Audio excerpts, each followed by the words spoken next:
আগামী দিনে আমি একটি কাজ করতে চাই এই বাংলাদেশের মানুষের জন্য।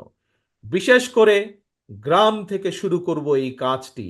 ধীরে ধীরে হয়তো শহর পর্যায়ে যাব আমরা, কিন্তু যেহেতু বাংলাদেশের অধিকাংশ মানুষ বসবাস করেন বাংলাদেশের গ্রামগুলোতে, জেলা পর্যায়ে, উপজেলা বা থানা পর্যায়ে, গ্রাম পর্যায়ে, সেই জন্য তাদের কাছে এই পরিকল্পনা বা কাজটি আমি নিয়ে যেতে চাই। কি সেই আমার পরিকল্পনা? আমার পরিকল্পনাটি হচ্ছে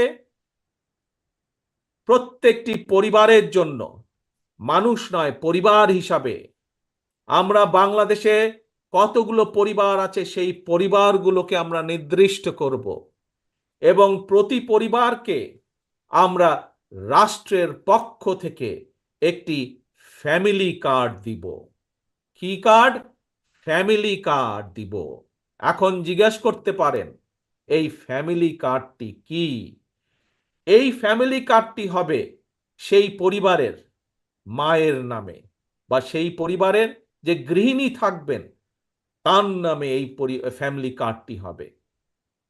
রাষ্ট্রের পক্ষ থেকে আমরা গ্রাম থেকে শুরু করে থানা, জেলা পর্যায় পর্যন্ত আমরা প্রত্যেকটি পরিবারকে চেষ্টা করব একটি পরিবারের মাসিক যে প্রয়োজনীয় খাদ্যদ্রব্য যেগুলো প্রয়োজন, তার মধ্যে কিছু সংখ্যক খাদ্যদ্রব্যের একটি নির্দিষ্ট পরিমাণ সহযোগিতা করার জন্য, যাতে করে প্রত্যেকটি পরিবার মাস শেষে রাষ্ট্রের এই সহযোগিতা পেলে কিছুটা হলেও তাদের স্বস্তি বোধ হয়, কিছুটা হলেও তারা নিজেদের যে সেভিংস, নিজেদের যে সঞ্চয়, সেটির পরিমাণ বৃদ্ধি করতে সক্ষম হয়।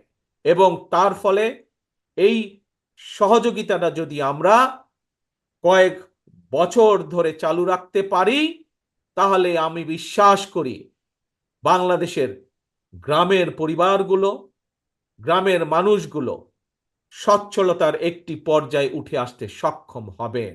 অর্থাৎ রাষ্ট্র সরাসরিভাবে প্রত্যেকটি পরিবারের পাশে, রাষ্ট্রের সামর্থ্য অনুযায়ী প্রত্যেকটি পরিবারের পাশে দাঁড়ানোর চেষ্টা করবে, তাদেরকে সহযোগিতা করার চেষ্টা করবে, তাদেরকে সাহায্য করার চেষ্টা করবে, যাতে করে তারা স্বাবলম্বী হয়ে উঠতে পারে।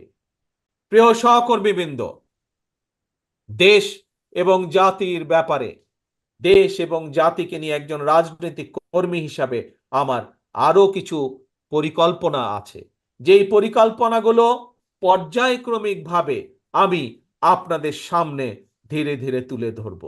আজ একটি পরিকল্পনার কথা আপনাদের সামনে তুলে ধরলাম, ফ্যামিলি কার্ড। এবং এই কার্ডের, আমি আগেই বলেছি, এই কার্ডটি কার নামে হবে? এই কার্ডটি সেই পরিবারের গৃহিণী, 4 জনের একটি পরিবার, রাষ্ট্রের পক্ষ থেকে সহযোগিতা প্রদান করা হবে। এবং এই ফ্যামিলি কার্ডটি হবে সেই পরিবারের মা বা সেই পরিবারের যে গৃহিণী থাকবেন তার নামে, যাতে করে আমরা বাংলাদেশের অর্ধেক অর্ধেক জনসংখ্যার অর্ধেক হচ্ছে নারী, যাতে করে আমরা নারীদের ক্ষমতায়ন বৃদ্ধি করতে পারি, যাতে করে স্বাবলম্বী করে গড়ে তুলতে পারি আমরা বাংলাদেশের মা বোনকে, সেটিও হবে তার অন্যতম একটি লক্ষ্য এই ফ্যামিলি কার্ডের।